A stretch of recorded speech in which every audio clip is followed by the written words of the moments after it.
So my testimony is based around my course. So I've studied a PGCE in primary education, and God has been so faithful through every single day of this course, every step of the way. I completed 2 placements that the Lord has given me a lot of favour in.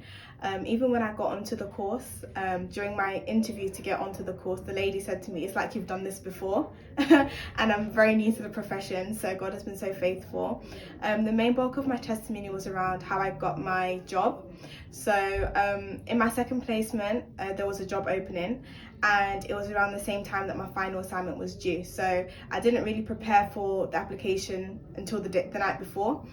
So I did the application on Sunday night. It was due Monday morning.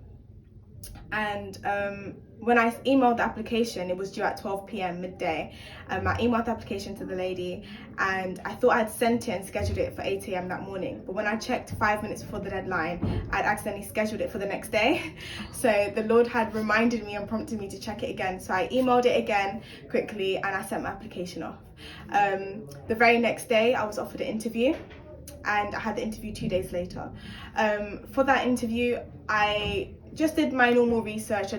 I had this really strange, overwhelming sense of peace, no stress. I wasn't anxious about anything, and that's not usually like me. For an interview, I'm usually very anxious, my palms get sweaty, but for this I was really peace. I just was I said to God, if this is not for me, that is absolutely fine. If this is for me, give me the words to say. And he did not fail me. He spoke through me that interview. They were amazed by every answer I said, every observation I did, observation lesson. They were amazed. And then that same day, they told me that I got the job.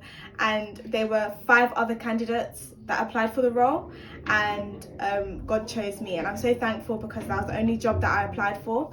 It was my first teacher interview, and God has been so faithful. So I begin in September, and my course ended just the other day, and it was just amazing to see where God had taken me from, where he pulled me out of a profession that I was in, and he called me to be a teacher, and all I did was walk by obedience and blind faith, literally blind faith. And I'm so thankful because I'll be starting my role very soon.